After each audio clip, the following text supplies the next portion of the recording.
الله الرحمن الرحيم الحمد لله رب العالمين والصلاة والسلام على أشرف الأنبياء والمرسلين أما بعد فأعوذ بالله من الشيطان الرجيم بسم الله الرحمن الرحيم محمد رسول الله والذين معه أشداء على الكفار رحماء بينهم تراهم ركعا سجدا يبتغون فضلا من الله ورضوانا سيماهم في وجوههم من أثر السجود ذلك مثلهم في التوراة ومثلهم في الإنجيل كزرع أخرج شطأه فآزره فاستغلظ فاستوى على سوقه يعجب الزراع ليغيظ بهم الكفار وعد الله الذين آمنوا وعملوا الصالحات منهم مغفرة وأجرا عظيما.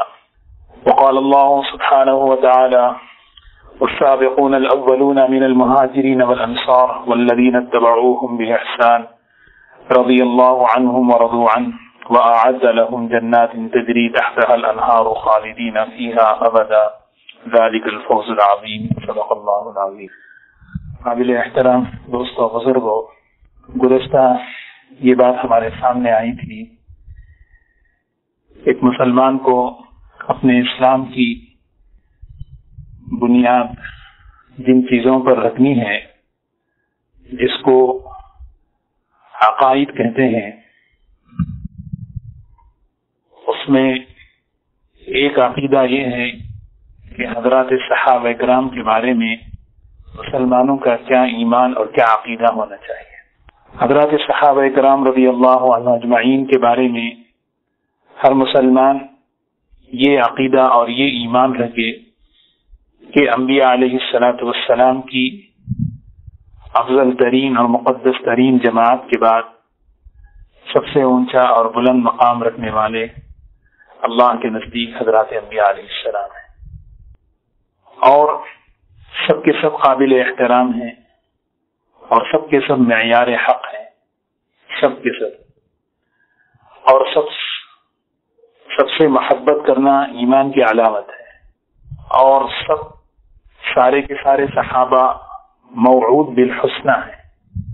موعود بالحسنہ کہتے ہیں جن کا انجام بخیر ہو چکا ہے، ان کا ایمان پر خاتمہ ہو چکا ہے، اور سب کے سب صحابہ مغفور بھی ہیں۔ مغفور کے معنی ہیں بخشے بخشائے، مغفور ہیں، موعود بالحسنہ ہیں، معیار حق ہیں، قابل عظمت ہیں۔ حضرات صحابہ کرام رضی اللہ عنہ اجمعین، ان کی جو عظمت ہے، ان کا جو مقام ہے، قرآن پاک میں مختلف انداز اور مختلف پہلوؤں سے اللہ تعالیٰ نے اس کو ہمارے سامنے لایا ہے۔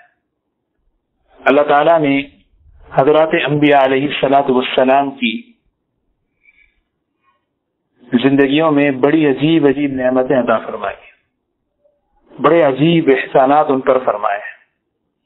انبیاء علیہ السلام ہیں، اللہ کے خصوصی بندے ہیں، لیکن ان میں کچھ خاص نعمتیں اور خاص احسانات ایسے ہیں جس میں حضرات صحابہ کرام بھی مشترک ہیں۔ جیسے مثال کے طور پر نبوت جو ہے، نبی منتخب شدہ ہوتے ہیں، نبی جو ہے خود سے نہیں بنتے، نبی جو ہے منتخب شدہ ہوتے ہیں۔ اس کے لیے اللہ تعالیٰ نے یہ لفظ استعمال کیا، اللہ یجتبی الیہ من یشاء، اجتباء، اللہ تعالیٰ جسے چاہتے ہیں منتخب کر لیتے ہیں۔ وَمِمَّنْ هَدَيْنَا وَاجْتَبَيْنَا فَاجْتَبَاهُ رَبُّهُ فَجَعَلَهُ مِنَ الصَّالِحِينَ۔ نبیوں کے ذکر کرنے کے بعد یہ الفاظ استعمال کیے، تو یہ اجتباء یعنی انتخاب اللہ کی طرف سے۔ تو حضرات صحابہ کرام اسی طرح ان کے بارے میں فرمایا ہوا اجتباکم، کہ اللہ تعالی نے تمہیں منتخب کیا۔ یہ ہوا اجتباکم جو لفظ ہے، امام ابو بکر جصاص رحمۃ اللہ علیہ بڑے مفسر ہیں، احکام القرآن ان کی کتاب ہے تفسیر کی، اس میں انہوں نے لکھا ہے کہ اس جملے سے مراد وفی ذالک مدح الصحابہ، یہاں پر صحابہ کی تعریف ہے دراصل، کہ جس طرح نبی منتخب شدہ ہیں اسی طرح صحابی بھی اللہ کی طرف سے منتخب کیے ہوئے ہیں۔ صحابی کوئی اب نہیں بن سکتا، اللہ تعالیٰ نے اختارہم اللہ لصحبت نبی، اللہ تعالیٰ نے ان کو حضور صلی اللہ علیہ وسلم کی صحبت کے لیے چن لیا تھا۔ اور ایک اور جگہ اللہ تعالیٰ نے ارشاد فرمایا وَلَسَوْفَ يُعْطِيكَ رَبُّكَ فَتَرْضَىٰ، اے نبی ہم آپ کو اتنا دیں گے کہ آپ کو ہم خوش کر دیں گے۔ جہاں اللہ تعالیٰ نے حضور اکرم صلی اللہ علیہ وسلم کو یہ بشارت دی، وہیں پر صحابہ اکرام کو یہ خوشخبری سنائی لَيُدْخِلَنَّهُمْ مُدْخَلًا يَرْضَوْنَهُ، ہم ایسی جگہ آپ کو داخل کریں گے کہ آپ خوش ہو جائیں گے۔ لَيُدْخِلَنَّهُمْ ضرور بالضرور ہم انہیں داخل کریں گے، ایسی جگہ داخل کریں گے کہ یرضونہ کہ وہ خوش ہو جائیں گے اس سے۔ وَإِنَّ اللَّهَ لَعَلِيمٌ حَلِيمٌ، کیسے مشترک ساتھ ساتھ چل رہی ہیں۔ ایک جگہ اللہ تعالیٰ نے حضور اکرم صلی اللہ علیہ وسلم سے براہ راست خطاب کیا کہ ہم آپ کی مدد کریں گے، وَيَنْصُرَكَ اللَّهُ نَصْرًا عَزِيزًا، وَيَنْصُرَكَ اللَّهُ، اللہ تعالیٰ آپ کی مدد کرے گا۔ جس طرح یہاں اللہ تعالیٰ نے آپ کا لفظ فرمایا، وہیں پر پوری تسلی صحابہ اکرام کو دی کہ دشمنوں کے مقابلے میں نبی کی جس طرح مدد کی جاتی ہے اسی طرح ہم تمہاری بھی مدد کریں گے۔ وَكَانَ حَقًّا عَلَيْنَا نَصْرُ الْمُؤْمِنِينَ، قیامت کے دن پوری حشر کے میدان میں نبی کو تسلی دی جا رہی ہے، ہرگز اللہ آپ کو رسوا نہیں کرے گا وہاں پر۔ اسی کے ساتھ اللہ تعالیٰ نے صحابہ اکرام کا بھی لفظ فرمایا یوم لا یخزی اللہ النبی والذین آمنوا معہ، قیامت کا دن ایسا دن ہوگا کہ جس دن اللہ تعالیٰ نبی کو ہرگز رسوا نہیں کریں گے اور ان لوگوں کو بھی ہرگز رسوا نہیں کریں گے جو ان کے ساتھ ایمان لائے۔ والذین آمنوا معہ، اس طرح کئی آیتیں جہاں دشمنوں کے مقابلے میں سکینے کا، سکون کا، تسلی کا وعدہ نبی سے ہوا، وہیں صحابہ سے ہوا۔ فَأَنزَلَ اللَّهُ سَكِينَتَهُ عَلَى رَسُولِهِ وَعَلَى الْمُؤْمِنِينَ، اللہ تعالیٰ نے سکینہ اور سکون نازل کیا نبی پر اور اس کے ساتھ ان کے ماننے والوں پر۔ ایک پہلو یہ ہے حضرات صحابہ اکرام کی عظمت اور ان کا مقام بتایا جا رہا ہے کہ ہر ایمان والے کے دل میں ہر صحابی کی عظمت اور اس کی محبت بڑے ان چیزوں کو سن کر پورے دین کا اعتماد انہی حضرات صحابہ پر ہے۔ جتنا اعتماد اور جتنی عظمت ان لوگوں کی ہمارے دل میں آئے گی اتنا آدمی جو ہے نا دین کو اتنی مضبوطی سے لے گا۔ سورہ فتح کی کتنی آخری آیت میں کیسے عجیب انداز سے فرمایا محمد الرسول اللہ، محمد صلی اللہ علیہ وسلم اللہ کے رسول ہیں۔ والذین معہ اشداء علی الکفار، والذین معہ وہ لوگ جو ان کے ساتھ ہیں، کون ہیں؟ اس میں کوئی شک ہے؟ سیدھا سادہ ترجمہ ہے، وہ لوگ جو ان کے ساتھ ہیں، نبی صلی اللہ علیہ وسلم کے ساتھ ہیں۔ اب ان کی تعریف کیسے ہیں وہ لوگ؟ اشداء علی الکفار، اللہ کے دشمن کے مقابلے میں بڑے سخت ہیں۔ اگر اللہ کے مقابلے میں باپ آ جائے، بیٹا آ جائے، بھائی آ جائے، اللہ ہی کی محبت غالب آتی ہے۔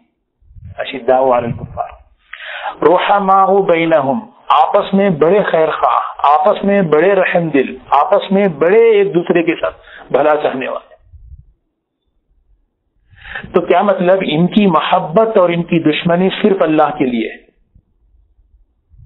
ان سے کسی سے محبت کر رہے ہیں اللہ کے لیے، کسی سے دشمنی ہے اللہ کے لیے، کسی کو دے رہے ہیں اللہ کے لیے، کسی کو نہیں دے رہے اللہ کے لیے۔ یہ ایمان کی علامت ہے۔ من احب للہ وابغض للہ واعطى للہ ومنع للہ فقد استکمل ایمانہ، بخاری کی روایت ہے۔ جو محبت اللہ کے لیے کرے، دشمنی اللہ کے لیے کرے، کسی کو دے رہا ہے اللہ کے لیے، کسی کو نہیں دے رہا وہ بھی اللہ کے لیے، اس کا ایمان مکمل ہے۔ گویا کمال ایمان کی گواہی اللہ ان کی دے رہے۔ سمجھ میں بات؟ ایمان کی گواہی کون دے رہے؟ اشداء علی الکفار رحماء بینہم، یہ کمال ایمان کی صفت ہے۔ یہ کمال ایمان کی گواہی خدا دے رہا ہے کہ یہ ان کا ایمان اس درجے کامل ہے کہ ان کی دوستی، ان کی محبت، ان کی دشمنی، ان کی نفرت صرف اللہ کے لیے ہے، اور یہ ایمان کی علامت ہے۔ اندازہ لگائیں یہ وہ مجمع ہے جس کے کمال ایمان کی شہادت اللہ دے رہے۔ یہ اندر کی بات ہے۔ ایمان کے بعد دوسرے نمبر پر کیا آتا ہے؟ عمل آتا ہے۔ تو پھر دوسرا جملہ دیکھیں، تراہم رکعا سجدا۔ اب عمل کی گواہی اللہ دے رہے ہیں، آپ انہیں دیکھیں گے کبھی سجدے میں اور کبھی رکوع میں، کہ انہوں ایسی محبت نماز کی ان کے دلوں میں ہے کہ کبھی رکوع میں ہیں، کبھی سجدے میں ہیں۔ یہ ان کا عمل۔ یبتغون فضلا من اللہ ورضوانا، بس وہ اللہ کی خوشی کو چاہتے ہیں۔ یہ کس کی گواہی ہے؟ یہ اخلاص کی گواہی ہے۔ ہم جتنے یہاں بیٹھے ہیں ہمارے اخلاص کا فیصلہ مرنے کے بعد ہوگا، لیکن ایک جماعت حضرات صحابہ کی ایسی ہے جن کے بارے میں اللہ تعالی نے پہلے ہی سے ان کے اخلاص کی گواہی دی۔ یبتغون فضلا من اللہ ورضوانا، وہ تلاش کرتے ہیں اللہ کی خوشی کو تلاش کرتے ہیں، یعنی ان کا باطن اتنا نورانی ہو چکا ہے، ان کی سیماہم فی وجوہہم من اثر السجود، ان کے ایمان کے انوارات، ان کے اخلاص کے انوارات، ان کے اعمال کے اثرات ان کے چہروں سے نمایاں ہو رہے ہیں۔ دیکھتے ہی پتا چل رہا ہے کہ یہ اللہ والا ہے۔ دیکھنے میں ایک عجیب حلاوت اطاعت کی، اطاعت کا ایک نور ہوتا ہے۔ جس طرح اطاعت کا ایک نور ہوتا ہے، اسی طرح گناہ کی بھی ایک ظلمت ہوتی ہے۔ کتنا بھی آدمی حسین اور جمیل ہو، آدمی سے جب گناہ ہو جائے تو وہ نور اس کے چہرے سے نکل جاتا ہے۔ تو سیماہم فی وجوہہم من اثر السجود، سجدے کی وجہ سے ان کے چہروں پر نشانات، یعنی یہ گتے مراد نہیں ہے، گتے مراد نہیں، بلکہ ایمان کا اور تقوی کا اور اخلاص کا نور ان کے چہروں پر ہے۔ ذالک مثلہم فی التوراۃ، یہ بات جو ہے نا تورات میں اللہ نے ان کی بتائی۔ یہ کہہ رہے ہیں یہ تورات جو موسیٰ علیہ السلام پہ نازل ہوئی، اس تورات میں حضور صلی اللہ علیہ وسلم کے صحابہ کی یہ صفات ہیں۔ وَمَثَلُهُمْ فِي الْإِنْجِيلِ كَزَرْعٍ أَخْرَجَ شَطْأَهُ، انجیل میں یہ بات ہے آگے کی۔ تو اندازہ لگائیں، کعب احبار سے رضی اللہ تعالی عنہ سے کسی نے پوچھا تو حضور اکرم صلی اللہ علیہ وسلم کے ساتھیوں کی صفات تمہارے آسمانی کتابیں نے، وہ پہلے یہودی بہت بڑے عالم تھے، ایمان لے کے آئے، تورات میں کیا ہے؟ انہوں نے کچھ صفات بتائیں کہ حضور اکرم صلی اللہ علیہ وسلم کے ساتھیوں کی جو صفات بتائیں، ہر وقت وہ اللہ کا شکر ادا کرنے والے، اللہ کی حمد بیان کرنے والے، اور وضو سے ان کے اعضاء روشن اور چمکدار قیامت کے دن ہوں گے، ہمیشہ دھوپ کا لحاظ رکھنے والے، اس کی جگہ لکھے ہیں نماز کے اوقات کا لحاظ رکھتے تھے، اور آخر شب میں ان کی آواز شہد کی مکھیوں کی طرح ان کی بن بناٹ ہو، یعنی اللہ کے سامنے کھڑے ہو کے رو رہے ہیں۔ یہ تورات میں ان کی صفات ہے۔ اللہ تعالیٰ ان کے ایمان کی، ان کے اخلاص کی، ان کے عمل کی، پھر آگے چلیں آمن الرسول ہم پڑھتے ہیں تو سمعنا واطعنا، ان کی اطاعت کی۔ ومن الناس من یشری نفسہ ابتغاء مرضات اللہ، اللہ کے کچھ بندے ایسے ہیں اللہ کی خوشی کے لیے اپنا سب کچھ لگا دیتے ہیں، ان کے ایثار کی گواہی، ان کے ایثار کی گواہی اللہ دے رہے ہیں۔ اور اس سے بڑی بات یہ ہے، تفسیر میں لکھی ہے، یہ جو صحابہ کی جو جماعت تھی دراصل حضرت ابراہیم علیہ السلام کی دعا کا ظہور ہے۔ جہاں حضرت ابراہیم علیہ السلام نے حضور صلی اللہ علیہ وسلم کے لیے اللہ کو مانگا، اے اللہ ایک نبی بھیج اور اس نبی کے لیے ایک امت دے۔ کون تھی وہ امت؟ یتلو علیہم آیاتہ، وہ نبی ان لوگوں کو سنائے اللہ کی باتیں، حکمت کی تعلیم ان لوگوں کو دے۔ ویسے تو قیامت تک آپ کی تعلیم ہے، لیکن براہ راست اور انہیں اخلاق سکھائے۔ ہزاروں برس پہلے حضرت ابراہیم علیہ السلام نے صحابہ کے بارے میں دعا فرمائی، اور حضرات صحابہ اکرام کا وجود ہزاروں برس بعد ہوا۔ کیسے؟ لقد من اللہ علی المؤمنین اذ بعث فیہم رسولا منہم یتلو علیہم۔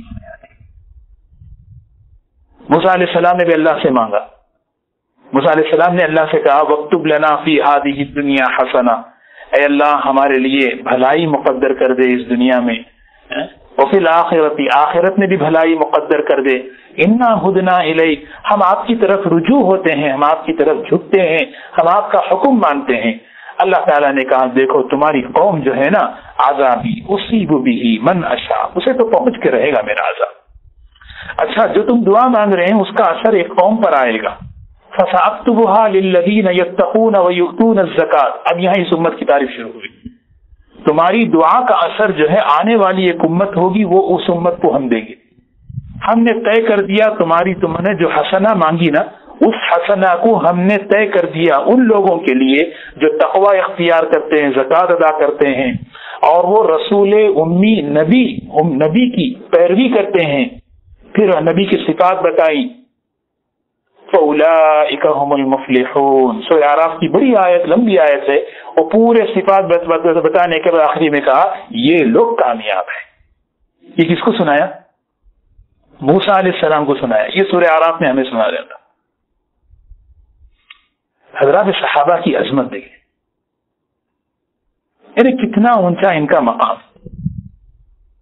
الذین ہاجروا وجاہدوا فی سبیل اللہ، جو لوگ اللہ کے راستے میں نکلے اور کوششیں کی انہوں نے، والذین آووا ونصروا، اور بعض لوگ وہ ہیں جنہوں نے ٹھکانہ دیا اور نصرت کی، اولئک هم المؤمنون حقا، ہم گواہی دیتے ہیں کہ یہ حقیقی مومن ہے۔ ایک بات میں ذہن میں یہاں سوچ لینا چاہیے کہ کسی کو یہ اشکال ہو، ان آیتوں میں کسی صحابی کا ذکر نہیں ہے، کسی کا نام نہیں ہے، کسی کا نام ہے یہاں پر۔ قرآن پاک کا ایک اسلوب ہے، قرآن پاک کا ایک اصول ہے، قرآن پاک اللہ کی کتاب ہے حضور صلی اللہ علیہ وسلم سے لے کر قیامت تک کے انسانوں کے لیے۔ اسی لیے اللہ تعالیٰ نے کلام پاک میں جب کوئی بات فرماتے ہیں تو صفات اور کمال اور اوصاف سے بیان بتاتے ہیں، فرد اور جماعت کا خاص نام نہیں لیتے۔ لیکن یہ پوری امت یہ جانتی ہے کہ اس کلام پاک کے سب سے اول مخاطب حضرات صحابہ ہے۔ خدا نہ خواستہ اگر ہم یہ سمجھیں کہ اس کے مخاطب صحابہ نہیں ہیں تو نعوذ باللہ من ذالک قرآن پاک پر بہت بڑی تہمت لگے گی کہ قرآن پاک کتاب اللہ نہیں بلکہ ایک شعر، ایک سخن سازی ہے اور ایک شاعرانہ کلام ہے۔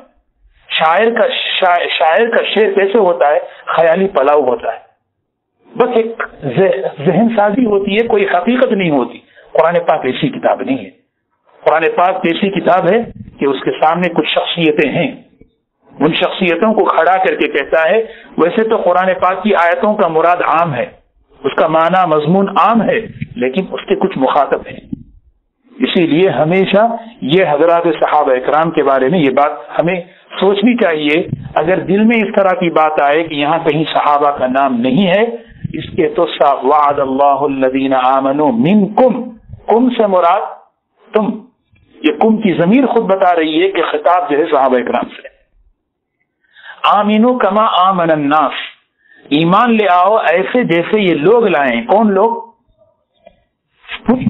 پوری امت اس بات پہ متفق ہے۔ اچھا اگر کسی کے دل میں یہ بات ہو، ہم تسلیم کرتے ہیں ساری خوبیاں، یہ باتیں صحابہ کے بارے میں ہی ہیں، لیکن جس وقت یہ آیتیں نازل ہو رہی تھی یہ ان کے اندر یہ کوالٹیز اور صفات موجود تھے، لیکن بعد میں ان سے بہت بڑے بڑے گناہ ہوئے، نعوذ باللہ من ذالک، اس کی وجہ سے یہ سارے فضائل سے محروم ہو گئے۔ اگر کسی کے دل میں یہ بات آئے تو سب سے بڑا قرآن پاک پر ھذا بہتان عظیم ہے۔ وجہ اس کی ہے کہ قرآن پاک زندہ معجزہ قیامت تک کے لیے۔ ان آیتوں کو ہم نماز میں پڑھیں گے، ان آیتوں کو ہم تلاوت میں، جلسوں میں، ہر جگہ پڑھیں گے، پڑھیں گے نہیں پڑھیں گے؟ یہ آیتیں وہ ہیں۔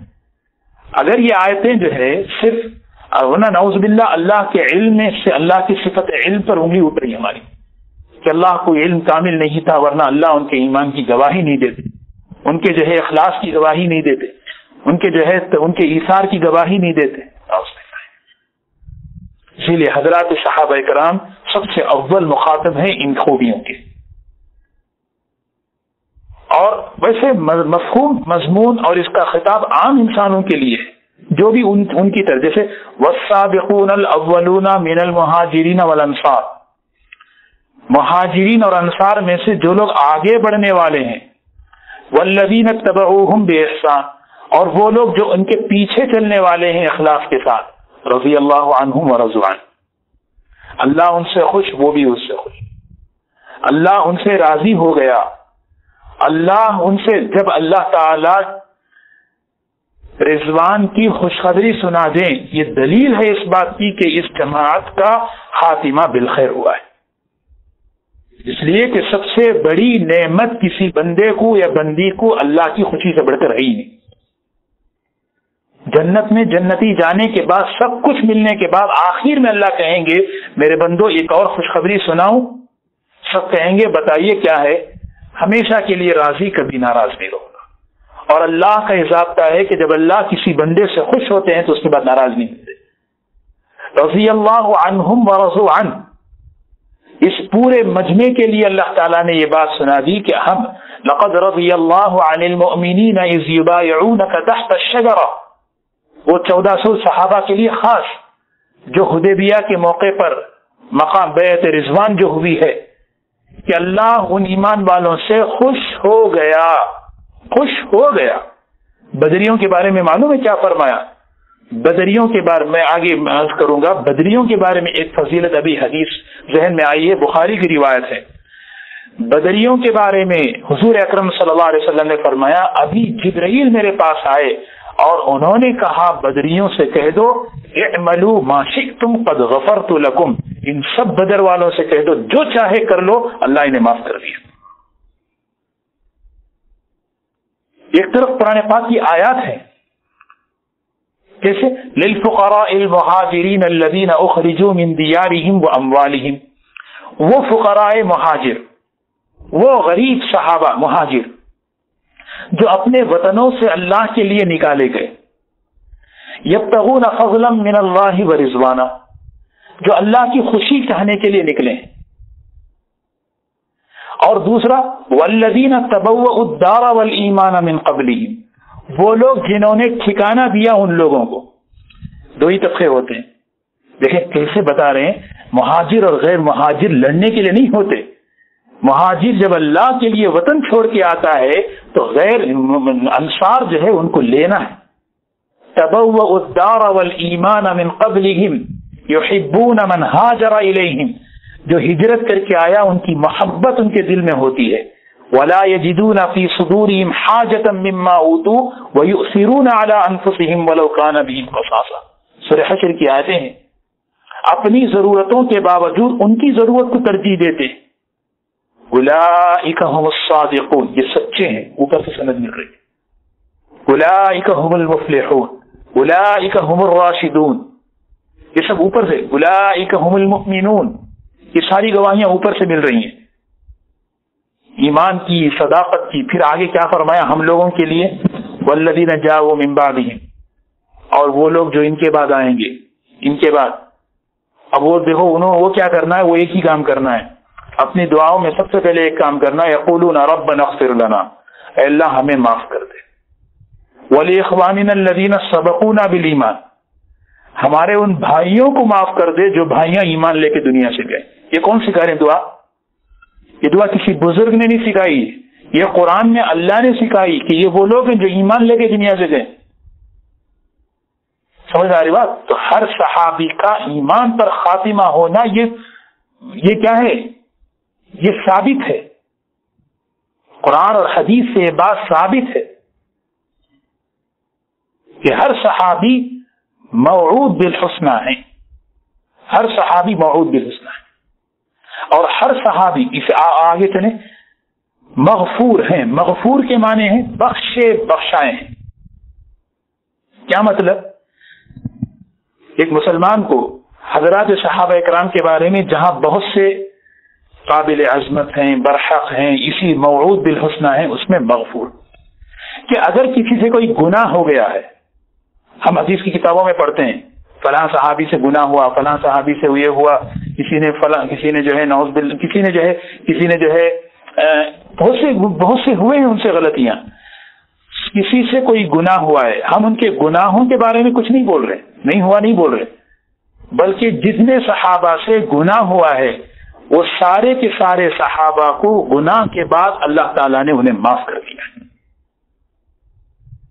اللہ تعالیٰ نے انہیں کیا کر دیا؟ قرآن پاک کی آیتیں اور حدیثیں اس بارے میں گواہ ہیں. احد میں اللہ تعالیٰ نے مدد اٹھا لی. تفسیر میں ہم سن چکے ہیں لقد صدقکم اللہ وعدہ اذ تحصونہم بإذنہ. اللہ نے اپنا وعدہ سچا کر دکھایا. وہ آگے بڑھ رہے تھے احد میں، لیکن آئی کچھ باتیں ان میں. حتی اذا فشلتم، رائے کی کمزوری، وتنازعتم، آپس میں اختلاف، منکم من یرید الدنیا، دنیا کا ارادہ، یہ چیزیں آئی نا، یہ چیزیں آئیں تو جنگ کا پانسا پلٹ گیا. اور پھر کیا ہوئی؟ شکست ہوئی نہیں. وہ سارا احد کا واقعہ ذہن میں رکھیں. پھر اللہ تعالیٰ آخر میں ایک بات کہہ رہے ہیں، مسلمان معاف کرو نہ کرو، وَلَقَدْ عَفَا عَنْكُمْ وَلَقَدْ عَفَا عَنْكُمْ، اللہ نے انہیں معاف کر دیا. وَاللَّهُ ذُو فَضْلٍ عَلَى الْمُؤْمِنِينَ، اللہ ایمان والوں کے بڑے فضل والے ہیں. کتنی بڑی بات کہہ رہے، صاف کہہ دیا.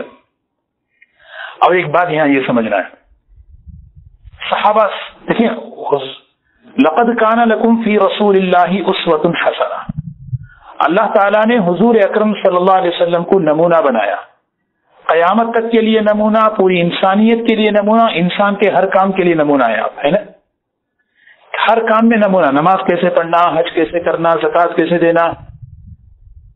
اور جہاں نمونہ ہے آپ، ہمارا ایک عقیدہ ہے نبی کے بارے میں، نبی معصوم ہے، نبی معصوم ہے، گناہ نہیں ہو سکتا. تو کسی سے گناہ ہو جائے تو نبی کی زندگی میں کیا نمونہ ہے؟ سوچو بھائی، انسان کے اندر اللہ تعالیٰ دو چیزیں رکھی، بھلائی کا بھی مادہ رکھا، برائی کا بھی جذبہ رکھا. بھلائی میں پوری نمونے ہیں نبی کریم صلی اللہ علیہ وسلم کی ذات. گناہ ہو، ایک طرف قرآن کہہ رہا ہے کہ نبی معصوم، اور دوسری طرف قرآن کہہ رہا ہے کہ نبی کی ذات عملی نمونہ، قولی نمونہ نہیں. کسی سے آپ کہہ دیتے کسی سے بدکاری ہو گئی توبہ کر لو، یہ آپ کا نمونہ نہیں. پریکٹیکلی نمونہ کیا ہے؟ فی رسول اسوۃ حسنہ. اب دونوں کو جمع کرو، ایک طرف نبی معصوم اور دوسری طرف کامل عملی نمونہ. اب نبی معصوم ہے تو نمونہ ان چیزوں میں کیسے بن سکتے؟ کوئی نہیں بات. اب وہاں اللہ تعالی نے حضرات صحابہ اکرام کی جماعت کو منتخب کیا. اختارہم اللہ لصحبت نبی، اللہ نے وہ صحابہ کی جماعت کو منتخب کیا اور حضور اکرم صلی اللہ علیہ وسلم کی زیر تربیت، ان کے زیر صحبت ان کی تربیت فرمائی، اور تربیت فرما کر ان کو نمونہ بنایا، اور ہم سے کہا میرے صحابہ ستاروں کے مانند ہیں، ان کے پیچھے چلو تو ہدایت یافتہ ہو جاؤ. اصحابی کن نجوم، سمجھ رہے؟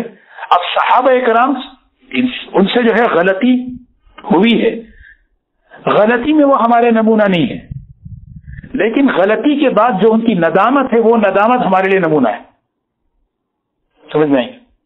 ہاں، صحابہ کرام سے جو گناہ ہوئے وہ گناہ ہمارے لیے نمونہ نہیں، لیکن اس گناہ کے بعد ان کا جو رونا ہے نا، وہ رونا ہمارے لیے نمونہ ہے. نبی وہ معصوم ہے، نہ ان سے گناہ ہو سکتا ہے، نہ ان سے کوئی اختلاف ہو سکتا ہے، کوئی چیز نہیں ہو سکتی. نبی نہ کسی کا دل دکاتے ہیں، نہ کسی کا دل توڑتے ہیں. ایک مرتبہ حضرت ابو بکر حضرت عمر رضی اللہ تعالیٰ عنہ میں کچھ آپس میں ہوگی. جلال الدین سیوطی رحمۃ اللہ علیہ نے اس کو نقل کیا ہے کہ کیا ہوا، دونوں میں آپس میں کچھ بات چیت ہوئی، اور حضرت ابو بکر رضی اللہ عنہ کو محسوس ہوا کہ میری طرف سے زیادتی ہوئی ہے، زیادتی میری ہوئی ہے. تو فوراً ابو بکر رضی اللہ عنہ حضرت عمر کے پاس پہنچے، کہنے لگے عمر معاف کر دو مجھے، میری زیادتی. تو حضرت عمر رضی اللہ عنہ محسوس کرے کہ مجھے زیادہ ہی تکلیف ہوئی. انہوں نے کہا میں اس معاملے کو اللہ کے حوالے کرتا ہوں. جیسے انہوں نے کہا میں اس چیز کو اللہ کے حوالے کرتا ہوں، نہ اور تکلیف ہوئی. یہ دیکھو اس میں نمونہ ہے. اب نبی کسی پہ زیادتی کرے ہو سکتا ہے؟ حضرت ابو بکر رضی اللہ عنہ حضرت عمر پہ ان سے زیادتی ہو گئی. اب اس زیادتی کے بعد جو چیز آ رہی ہے نا، اس میں وہ چیز ہمارے لیے نمونہ ہے. تو وہ حضرت حضور اکرم صلی اللہ علیہ وسلم کی خدمت میں گئے اور جا کر حضور صلی اللہ علیہ وسلم سے کہنے لگے کہ میں نے عمر پہ کچھ زیادتی کر لی اور میں عمر سے معافی مانگ رہا ہوں. عمر کہہ رہے ہیں کہ معاملہ اللہ کے حوالے کرو. تو حضور صلی اللہ علیہ وسلم فوراً ممبر پہ چڑھے، سب کو جمع کیا اور حضرت ابو بکر کے فضائل کہنے لگے سب کے احسانات میں ادا کر چکا ہوں سوائے ابو بکر کے، قیامت کے دن اللہ تعالیٰ ابو بکر کا احسان ادا کرے گا۔ اسی موقع پر من المؤمنین رجال صدقوا ما عاهدوا اللہ علیہ یہ آیت اتری۔ ہر صحابی کے دل میں پتا چلا کہ ابو بکر کا مقام کتنا بڑا ہے۔ تو غلطی میں صحابہ نمونہ نہیں، غلطی کے بعد جو روئے نہ، وہ غلطی کے بعد ان سے جو ندامت ہوئی، حضرت معاذ اسلمی کی توبہ مسلم شریف میں آئی ہے، ان سے بہت بڑی غلطی ہو گئی، بہت بڑی غلطی ہو گئی۔ وہ آئے، اے اللہ کے رسول مجھے پاک کرے، اے اللہ کے رسول مجھے پاک کرے، اور آپ نے انہیں جو پاک کیا نا، حضرت خالد ابن ولید نے کچھ بولا، آپ نے فرمایا خالد اللہ نے ان کی توبہ ایسی قبول کی ہے کہ پورے شہر میں بانٹ دو تو سب کی نجات ہو جائے۔ یہ جملہ غامدیہ سے بھی فرمایا، غامدیہ رضی اللہ عنہ انپڑھ دیہات کی رہنے والی، بھول بہت بڑا گناہ ہو گیا ان سے، وہ آئی حضور صلی اللہ علیہ وسلم کے پاس، اے اللہ کے رسول مجھے پاک کرے۔ فرمایا کیا کیا؟ کہا مجھ سے بہت بڑا گناہ ہو گیا، پیٹ میں بچہ ہے۔ فرمایا جاؤ ولادت کے بعد آنا۔ سوچو، اس کو نہ کسی آنکھ نے اس کی برائی کو دیکھا، نہ کسی کان نے سنا، نہ کوئی اس کے پیچھے لگا ہے کہ آپ بس یہ جو ندامت ہے نہیں، مجھے اللہ کے پاس جانا، آخرت میں کھڑے ہونا، میری اس چیز کا حساب دینا، یہ چیز ہمارے لیے نمونہ ہے، غلطی نمونہ نہیں، غلطی کے بعد جو ان کی تربیت ہو کر جو انہوں نے بنایا تھا نا، وہ ہمارے لیے نمونہ ہے۔ بچے کی پیدائش ہوئی تو بچے کو لے کے آئیں، آپ نے فرمایا 2 برس تک دودھ پلاتے رہنا، پھر جب روٹی کھانے لگے تو آنا۔ اندازہ لگاؤ، ایک ماں بچے کی ولادت ہونے کے بعد 2 سال دودھ پلائے، کیا اس کو جینے کی خواہش نہیں ہوئی؟ زندگی کی خواہش نہیں ہوئی؟ سوچیں ہم کیسا ایمان تھا ان کا، کیسی ندامت، کیسے اللہ کو خوش کرنے کا جذبہ تھا۔ روٹی کا ٹکڑا منہ میں رکھا ہوا ہے بچہ، وہ بچے کو لے کر وہ ماں آ رہی ہے اور کہہ رہے اللہ کے رسول مجھے معاف کر دے۔ پھر آپ نے جو ہے اس کے بعد حضور صلی اللہ علیہ وسلم نے فرمایا اس کی توبہ سارے مدینے میں بانٹ دو تو سب کی نجات ہو جائے۔ تو ایک طرف نبی معصوم، دوسری طرف ہمارے لیے کامل نمونہ، عملی نمونہ۔ تو زندگی میں بہت سے اونچ نیچ ہوتے ہیں، گناہ ہوتے ہیں، غلطیاں ہوتے ہیں، کیا کریں؟ اللہ تعالیٰ نے حضرات صحابہ کی جماعت کو منتخب کیا، اسی لیے انبیاء معصوم، صحابہ محفوظ۔ محفوظ کسے کہتے ہیں بولو؟ ان سے گناہ ہوا، غلطی ہوئی، اللہ نے فوراً ان کی تنبیہ فرما دی اور ان کی اصلاح فرما دی۔ وَلَقَدْ عَفَا عَنْكُمْ، ہم نے تمہیں معاف کر دیا۔ سنتے نا ہم بیانوں میں کتنے کہ ان کی توبہ اللہ کو اتنی پسند آئی کہ قرآن پاک کی آیتیں ان کی معافی کے لیے اتری۔ حضرت وحشی کے بارے میں آیتیں اتر رہی ہیں، وہ بنت الکریم بنت شریف کے بارے میں آیتیں اتر رہی ہیں کہ وہ یہ اس میں ہمارے لیے نمونہ ہے۔ تو حضرات صحابہ کرام کا مقام، ان کی عظمت اتنی بتا ہے اللہ تعالیٰ کہ کتنا ایک جگہ قرآن سورہ کہف کی آیت ہے نا، وَاصْبِرْ نَفْسَكَ مَعَ الَّذِينَ يَدْعُونَ رَبَّهُمْ بِالْغَدَاةِ وَالْعَشِيِّ۔ حضور صلی اللہ علیہ وسلم سے کہہ رہے ہیں آپ بیٹھے رہیے ان لوگوں کے ساتھ۔ یہ کون لوگ ہیں معلوم؟ جو صبح شام اللہ کو پکارتے ہیں صرف اللہ کو خوش کرنے کے لیے۔ وَلَا تَعْدُ عَيْنَاكَ عَنْهُمْ، اپنی آنکھیں ان سے مت پھیریے، ان پہ نظر کرم رکھیے۔ اللہ تعالیٰ کہہ رہے ہیں نبی سے ان کے ساتھ بیٹھے رہیے۔ سورہ انعام میں کہا وَلَا تَطْرُدِ الَّذِينَ يَدْعُونَ رَبَّهُمْ بِالْغَدَاةِ وَالْعَشِيِّ۔ مسلم کی روایت ہے کہ سعد بن ابی وقاص، حضرت بلال، عبداللہ ابن مسعود رضی اللہ عنہ، 6 صحابہ غربا بیٹھے ہوئے تھے، قریش مکہ آئے، بڑے رئیس۔ حضور صلی اللہ علیہ وسلم کے دل میں بات آئی کہ ان کو تھوڑا سا ہٹا دیں اور ان سے بات کریں، ان کا اگر یہ ایمان لا لے تو کئی لوگ ایمان لا لیں گے، بڑے بڑے لوگ ہیں۔ اللہ تعالیٰ کو یہ رعایت پسند نہیں آئی، فوراً فرمایا وَلَا تَطْرُدِ الَّذِينَ، ہٹائیے مت آپ ان لوگوں کو، يدعون ربهم بالغداة والعشي، صبح شام جو اللہ کو پکارتے ہیں، اللہ کو خوش کرنے کے لیے۔ صرف اللہ کو پکارنا، اللہ کو خوش کرنے کے لیے پکارنا، یہ اللہ گواہی دے رہے ہیں ان کے بارے میں۔ کتنی آیتیں شاہ ولی اللہ محدث دہلوی رحمۃ اللہ علیہ نے کئی آیتیں انہوں نے جمع کر دی حضرات صحابہ اکرام کی عظمت اللہ کے نزدیک کتنی، اللہ نے ان کی تعریف فرمائی۔ اور ایک طرف حضور اکرم صلی اللہ علیہ وسلم کہ اتنا فرمایا اللہ اللہ اللہ اللہ، اللہ کا واسطہ دیتا ہوں، اللہ کا واسطہ دیتا ہوں میرے صحابہ کے بارے میں، لا تتخذوهم من بعدی غرضا، اپنی زبان کو ان کے بارے میں کھول کر کوئی نشانہ مت بنانا۔ یہ نہیں فرمایا جو ان سے محبت کرے گا وہ مجھ سے محبت کرے گا، جو ان سے نفرت کرے گا وہ مجھ سے نفرت کرے گا، یہ نہیں فرمایا۔ من احبهم فقط فبحبی احبهم، جو مجھ سے محبت کرے، جو ان سے محبت کرے گا وہ مجھ سے محبت رکھنے کی وجہ سے کرے گا. یہ بہت بڑی بات ہے. جو ان سے نفرت کرے گا وہ کیوں نفرت کر رہا ہے؟ فَبِبُغْضِي أَبْغَضَهُمْ، مجھ سے نفرت ہونے کی وجہ سے ان سے نفرت کر رہا ہے. من آذاہم فقد آذانی، جو انہیں تکلیف دی اس نے مجھے تکلیف دی، اور جس نے مجھے تکلیف دی فقد آذ اللہ، اللہ کو اس نے تکلیف دی. ومن آذ اللہ فیوشک ان یأخذہ. ایک مرتبہ آپ نے فرمایا لا تسبوا اصحابی، میرے صحابہ کو، سب کے معنی گالی کے نہیں، عربی میں سب کے معنی جو ہے گالی کو جو ہے نا شتم کہتے ہیں، ٹھیک قسم کی فحش بات بولنا. شتم شین تے میم، یہ عربی میں کہتے ہیں گالی دینا. یہاں حضور صلی اللہ علیہ وسلم نے گالی کا لفظ نہیں فرمایا، میرے صحابہ کو گالی مت نہیں، گالی تو کوئی میرے سب کہتے ہیں عربی میں ہر اس بات کو جو سامنے والے کی تنقیص، تحقیر یا دل آزاری کے لیے ہو. اس کے دل کو تکلیف دینے کے لیے جو بات ہو نا، ہر وہ بات جس سے دل تکلیف ہو، دل کو تکلیف دینے والی ہو، ہر وہ بات جس سے سامنے میرے صحابہ کو ایسی بات نہ کہو جس سے ان کے دل میں ٹھیک. یہ رعایت حضور صلی اللہ علیہ وسلم پریکٹیکلی عملی طور پہ کر کے بتائے. حضرت اکرمہ اسلام اور مسلمانوں کے دشمن، سب سے بڑے دشمن ابو جہل کے بیٹے، ہر قسم کی تکلیف اس نے پہنچائی، ہر قسم کی تکلیف. مکہ فتح ہوا، یمن نکل گئے، بیوی مسلمان ہو چکی تھی، یمن گئی اور کسی طرح تسلی دے کر واپس لے کے آئی. جب حضور صلی اللہ علیہ وسلم کو اطلاع ملی کہ اکرمہ آ رہے ہیں تو ان کے استقبال میں اس طرح کھڑے ہوئے کہ آپ کی جو چادر مبارک کندھے پہ تھی وہ نیچے گر گئی، اور دل ایسے مبارک الفاظ فرمائے مرحبا بالراکب المہاجر، مرحبا خوش آمدید ہجرت کرنے والا سوار ہمارے پاس آ گیا. کیسے مبارک الفاظ، کیسے معافی کے الفاظ، کیسے خوشی کے الفاظ. کس کے لیے بھائی؟ اس آدمی کے لیے جس کے باپ نے ہر وقت آپ کو ستایا، دار الندوہ میں بیٹھ کے قتل کے مشورے کیا، نماز کی حالت میں جو ہے نا نجاست گروائی، ہے نا. یہ ساری اس کی جسمانی یادگار. کون؟ اکرمہ. ان کے آنے سے پہلے یہ بات کہنا، ان کے آنے سے پہلے حضور صلی اللہ علیہ وسلم نے صحابہ سے ایک بات کہی، فرمایا اکرمہ آ رہے ہیں، اکرمہ کے سامنے ان کے باپ کو برا مت کہو، اس سے ان کو تکلیف ہوتی ہے. سوچے، اکرمہ آ رہے ہیں، اکرمہ کے سامنے کسے برا مت کہو؟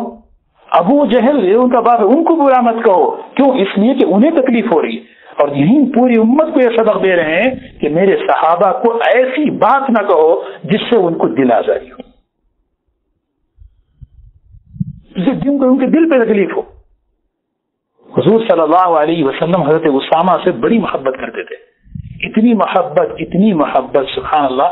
ایک مرتبہ حضرت حسن رضی اللہ عنہ اور حضرت اسامہ کو دونوں کو ہاتھ میں لیا، کہنے لگا اے اللہ ان دونوں سے میں محبت کرتا ہوں، تو بھی ان سے محبت کر. اے اللہ ان دونوں پہ رحم فرما، میں ان دونوں پہ مہربان ہوں. اتنی محبت تھی. بالکل چھوٹے تھے نا، وفات کے وقت حضور صلی اللہ علیہ وسلم کی وفات کے وقت ان کی عمر غالباً 20 سال کی تھی.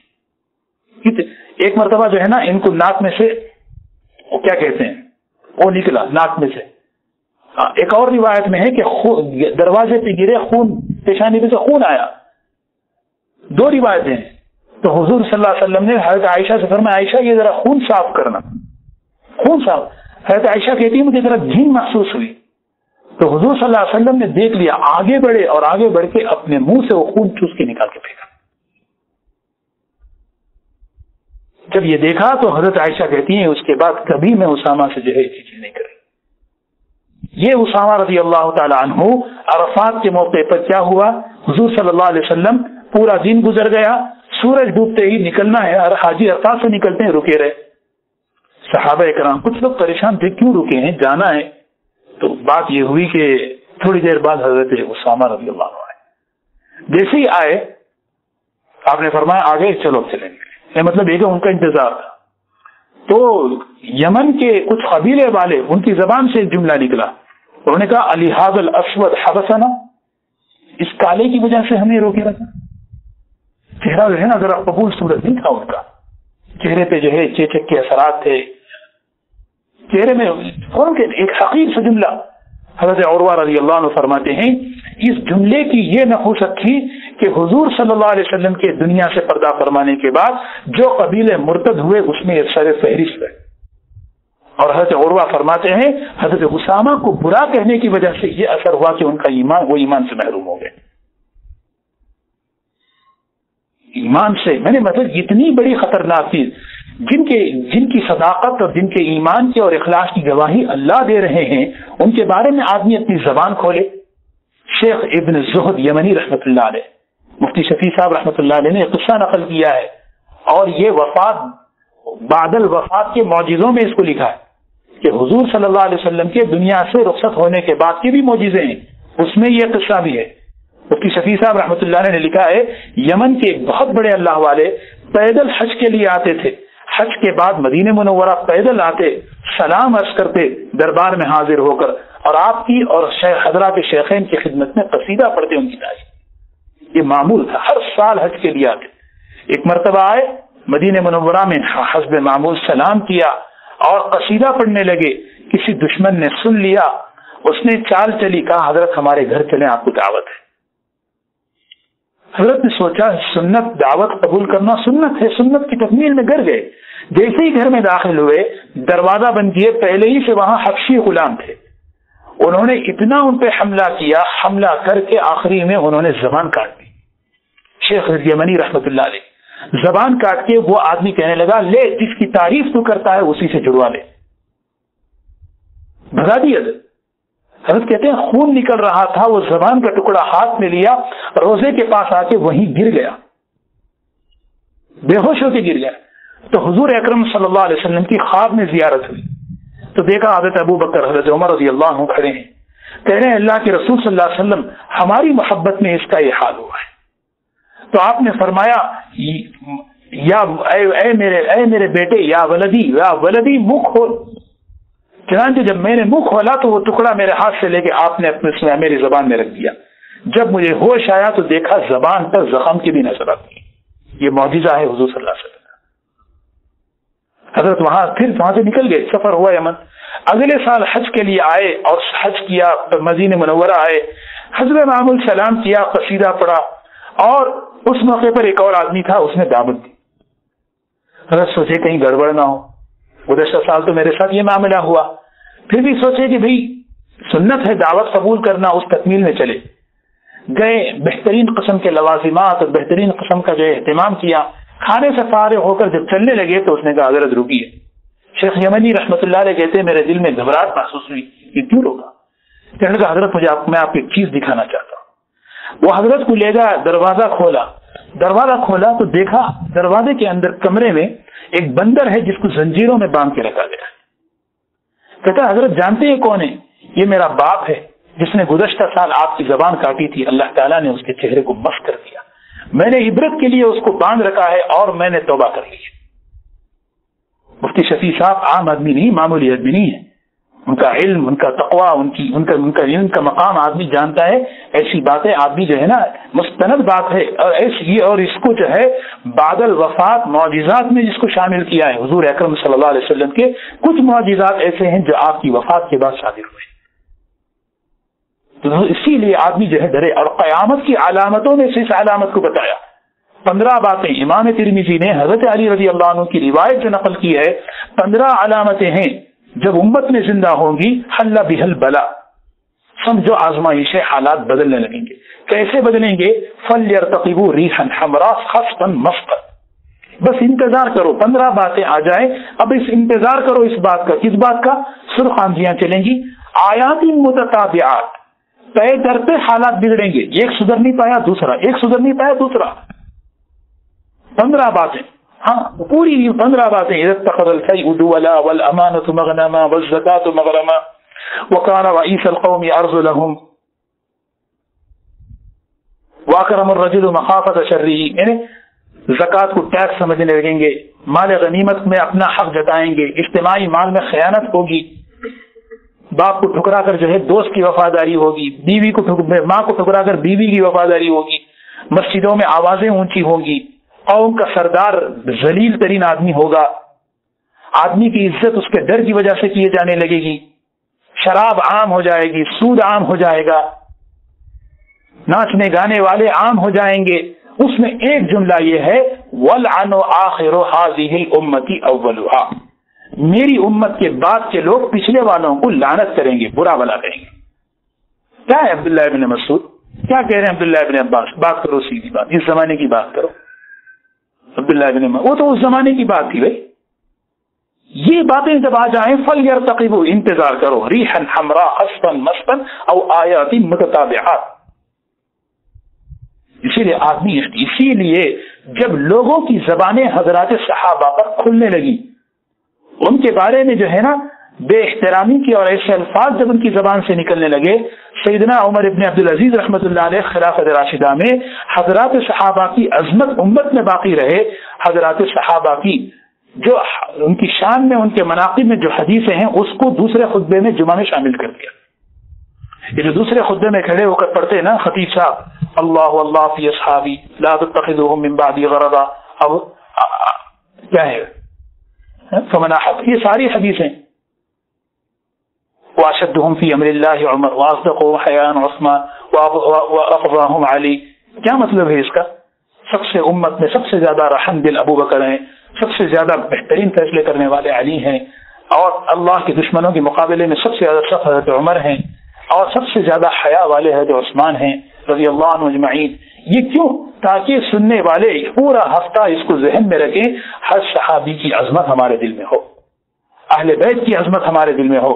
حضور اکرم صلی اللہ علیہ وسلم نے فرمایا 3 چیزیں اپنے بچوں کو سکھاؤ، نبی کی محبت سکھاؤ، اہل بیت کی محبت سکھاؤ، یہ تاکید ہے، اہل بیت کی محبت، صحابہ کی محبت میں سکھاؤ۔